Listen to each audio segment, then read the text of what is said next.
Hey guys, welcome back to the channel. It's the J Gemini. Hey, tonight I actually wanted to, goodness, what was that? Anyways, tonight I wanted to actually make a video just really quick, impromptu, a little bit more casual, late nights with Jade, right? So anyways, I kind of wanted to end up talking to you guys about buying things on a whim, right?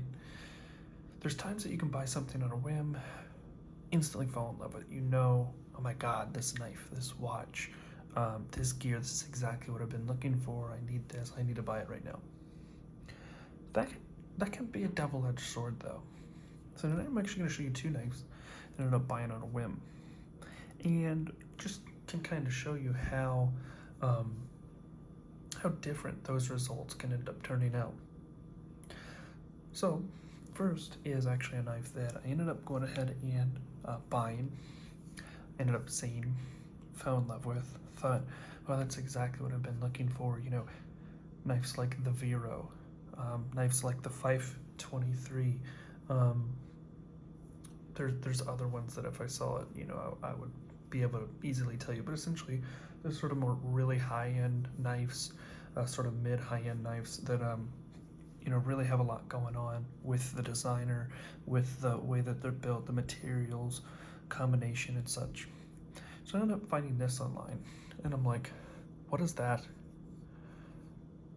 Yeah, what is that? And I have to have it. So this is a Berg's Blades Iron Wolf. And I'm just going to tell you right off the gate, I'm not going to be keeping this knife. I bought this knife for what I thought was a fair price, especially given the beautiful Damascus. And it's definitely, if it's done one thing, it's made me fall in love with Damascus. Didn't understand, didn't get it. I certainly do now. I have to get a knife with it on it. But this blade shape reminded me kind of a Navy Mark II, even though it's not a harpoon. It's really close. I mean, I guess it kind of is. It does have a curve in it. So it definitely reminded me of that Navy Mark II with the blood groove here, even though this is more of a fuller. And the belly, and just, it looks amazing, right? And then back here, you're looking at beautiful natural micarta, which is my favorite thing. And then you have this titanium bolster. So it just gives it this sort of like really cool, it's both futuristic, but definitely sort of a blast to the past in the same way. The main thing is that when you buy a knife without doing a lot of research, again, you make an impromptu decision. I said, okay, the knife's bigger. You know, I have my one of my prize knives, my ZT-0640, 20, sorry, Emerson. And that knife is big, right? This must not be too much bigger. But yeah, I mean, I have smaller size sands, medium, small, and you know, you can just about get two of my hands on here, roughly. Now this knife is amazing. I mean, the design, you get a choked up choil that is a full-on choil and get locked in here. And again, there's lots of cool little nuances like the over travel stop that is the actual micarta bolster. It also has like a thin liner lock back here, and it comes up to a full titanium frame up here. So it is supported by the micarta, some of the strength of the knife. Of course, you have this gorgeous, that was weird, sorry about that. Outside there was a horn, somebody driving down the street. But anyways, this beautiful Damascus, which doesn't come on every single one, and as well as a Damascus backspacer. And even though this thing is ginormous and big, it's actually quite light. So there was just a lot of cool stuff with this knife, as well as like this little patch where you open it. No, it's so big, I have to really raise it up, right, or it'll hit the table. It's so long of a blade. But anyways, you have this area where it lands, a little landing pad, and you actually find your finger does go in there. So just cool little things like that. And then that's carried over here to give you a recess to open the knife. And I've actually tuned the knife so the next person doesn't have the blade play that it does, and oiled it, and it's already getting more broken in and you know, nice and everything. Well centered, really well centered. Beautiful, not too textured, but good sort of trigger style jimping on the top of the flipper.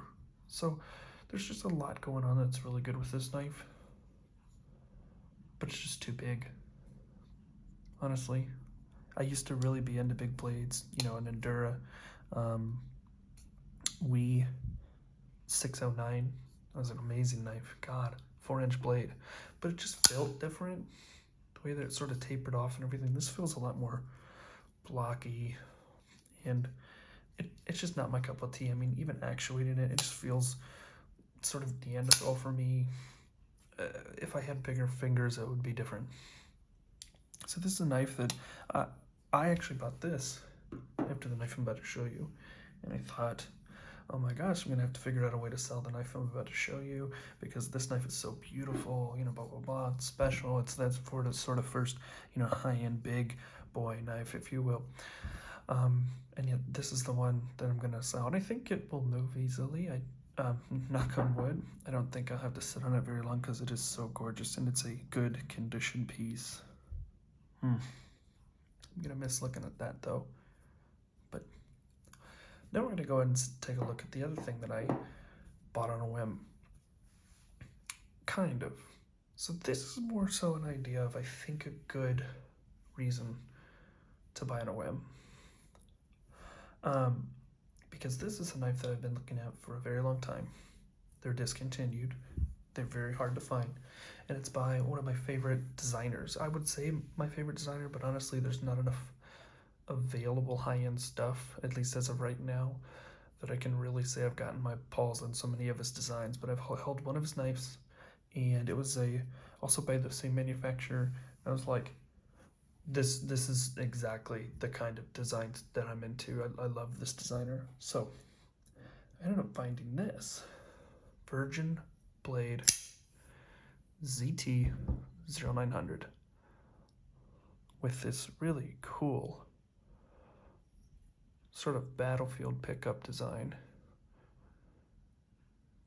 And it's done such a good job. Everything's still really sharp. The edges are well rounded.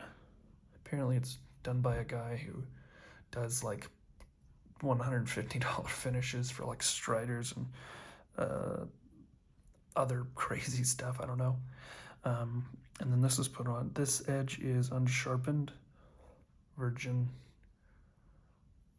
never really used, which you just can't find. It's in what I think is still my favorite steel. S35VN. Just a great balanced steel. Never had one rust up on me, knock on wood. Is tough. I've actually ran it into metal, bent a tip on something instead of chipping it off. So I just have a good experience, and I've had a good experience sharpening and maintaining, and just, I feel it's so well balanced. But this thing is a perfect example of me going, hey, I need that now. I'm gonna get that. And this is actually the one that I'm gonna keep, even though I thought this was gonna be the one that I was going to sell. So it's just a perfect example of sometimes buying on a whim can be a good thing. Sometimes it can be a bad thing, right? I thought that this was gonna be way smaller. This is actually a perfect size for my smaller hands.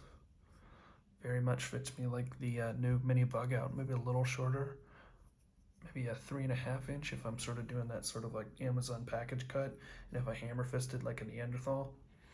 And then I've said that a lot tonight. That's weird. Anyways, amazing action. Fires like a rocket, and I've got it dialed in. It had a lot of pivot play, so I'm looking forward to those bearings wearing their way in. And I use the old relief off of the lock bar and then rock the bearings back and forth until you feel nothing. That's a true adjustment for me when you talk about adjusting a bearings knife. Instead of just, does it have play under lockup, but does it have play without the lock bar also being a third point of contact? But anyways, that's besides the point. But yeah, this is basically my small little video that I wanted to just kind of put together for fun. Not anything super duper crazy. Yeah, there you kind of get an idea of what's going on here. Size comparison. Yeah, it looks good together though, doesn't it? But Anyways, so don't feel afraid to buy something on a whim, right? I think it's good to have, if you have some equity in your knives, you sort of buying and selling and trading and not really losing money. I think it's good to kind of experience some things and find what you like. But I do think it's maybe a bad idea to jump on a bandwagon to say, hey, I need this type of knife because micarta and mixed that traditional look right now is what's in. I have to have this sort of knife to appeal out there. But on the other hand, if it's something that you've been looking for a long time, it pops up and you're like, yeah, I need to. You going on a whim there. It's something that's a little bit more educated, right? If you see a TRM atom, pop up, or a neutron, and you're like, yep, I need that. I've been really thinking about that a lot. I think that that's a smart idea, right? So, anyways, that's basically the long and short of it. My God, this thing is ridiculous. So, hope you guys enjoyed the video. Again, not an actual knife review of any of these. A little bit there, and I'll definitely be putting some more stuff. God, dang it, I just really happy with this guy. But anyways, thank you so much, of course, for taking time out of your day. I know there's so many great channels that you could end up going ahead and watching, and you've taken time to end up going ahead and watching this. If you do like what you've seen, I would appreciate if you end up going ahead and commenting down below how I did. Any sort of questions you have on these knives, or really anything for that matter, and that you'd like and subscribe down below, as we just hit 400 subscribers, which is super cool. I'm still on track to, hopefully, my goal is to get 1,000 subscribers by June. So hope everybody enjoyed. Hope everybody's having a great start to the new year. Hope you enjoyed the Super Bowl. We won down here in Tampa, even though that's not my team. Brady's cool. I'm a Pats fan. Hope I don't lose any subscribers for that. I've been since I was 3 years old. I didn't know they were a good team. I just got lucky. So anyways, hope everybody has a great night. Take care. Peace.